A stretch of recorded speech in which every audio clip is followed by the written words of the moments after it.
everyone, my name is Geraldine and I am your regulated Canadian immigration consultant with my license number R707287. Today, we need to talk something really important that is affecting a lot of job seekers, especially those who are looking to work in Canada. There are lots of recent changes from the Canadian immigration through the ESDC, or the Employment and Social Development Canada. And they announced that they are limiting issuing LMIAs, or the Labor Market Impact Assessment. This means fewer temporary foreign workers will be able to get work permits. By the way, let us talk, what is an LMIA? It stands for Labor Market Impact Assessment. So it is a document that Canadian employers need to get before they can hire a foreign worker.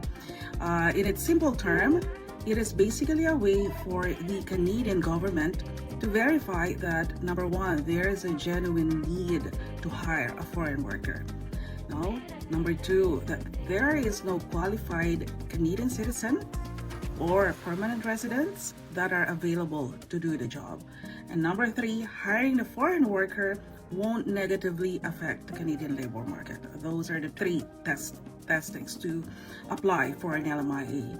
Think of it like getting permission from the government that proves that you really need to hire someone from outside Canada. The employer needs to show they try to find Canadian citizens or permanent residents first by advertising the job locally for a certain period of time. So currently it is for a minimum of 1 month.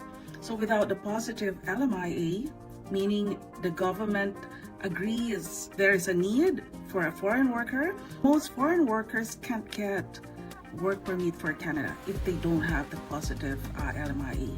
Some jobs and situations are exempt from needing an LMIA, but it's generally required. LMIA is generally required for most temporary foreign workers. So what is the growing problem here? Unfortunately, scammers are taking advantage of the situation. Now they're posting fake job ads, promising LMIA-supported applications or positions that don't actually exist. And let me tell you, I'm hearing a lot of stories from a lot of people around, and they're losing a lot of money for this. So let me give you a summary of the recent changes from the Canadian immigration through the ESDC. So I'll read it to you. So as of September 26, 2024, new rules for LMIA application includes 1. Refusal to process certain applications. No LMIA applications for low-wage positions in census metropolitan areas with an employment rate of 6% or higher will not be processed. So for example, if the work location or the employer is based in Edmonton, so currently they do have, or the location itself, Edmonton has over 8% unemployment rate. Now, unfortunately, if it's a low-wage LMIA application, then there's a refusal to process. Unfortunately, the LMIA application will be unsuccessful.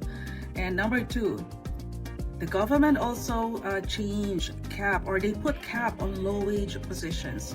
So what do you mean by that? Now, for every position, government has identified a certain wage for that employer has to follow when they hire a foreign worker. So now the proportion of low-wage positions that can be hired at a specific work location is capped at 10%. No? Before it was 20%. So now, again, if you're an employer and you are applying for a low-wage LMIA, then your cap will fall under the 10%. So number three, maximum employment duration. So the maximum employment duration for low-wage position is reduced from 2 years to 1 year only. And for the wage threshold increase, the wage threshold used to determine the high wage or low wage stream will be increased by 20% starting, or it already started from November 8, 2024.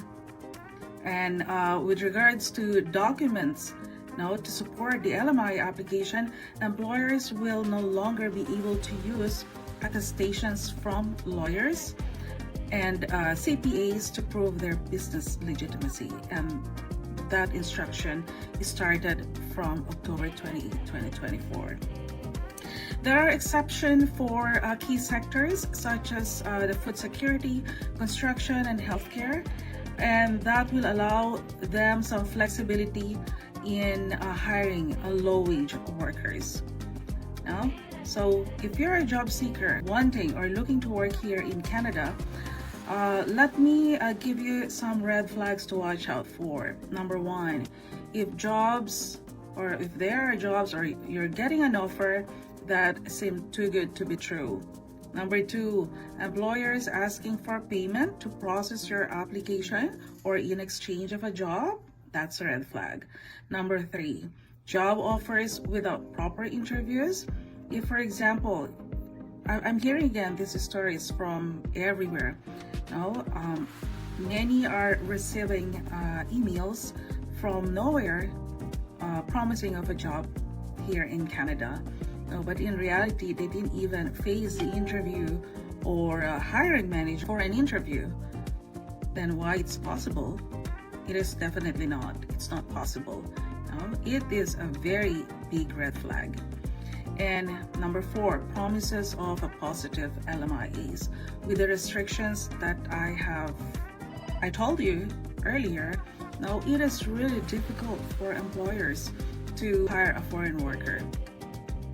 And if the communication, someone who's offering you the job was through WhatsApp or through a Yahoo or Gmail addresses, then that's also a red flag. Now, then how to protect yourself? Always verify if the company is legitimate. Now, if you have your friends or your relatives, or even you can deal with consultants and people that you know, someone you can trust, check with them, if they can help you finding out if the job offer is legitimate. Again, verify if the company exists and check their official website. Majority of legitimate companies have websites. Look up their business registration. 99% of the company's information are public information here in Canada. You can easily trace them by just checking through Google. And also, it's very important not to send money for job applications. So again, it is illegal for an employer to offer you a job in exchange of money or payment. It is illegal here in Canada. So double check job postings on official Canada job banks. And Canada Job Banks is from the government of Canada. And but then still do your due diligence, check if the job is legitimate. And you can also contact ESTC directly if you're unsure of the LMIA. It's also possible. So please share this video with anyone you know who's looking for work in Canada. Let's protect our community from these scammers. So drop a comment below if you have encountered any suspicious job postings, and don't forget to subscribe for updates on immigration and employment topics. Stay safe, everyone. Thank you.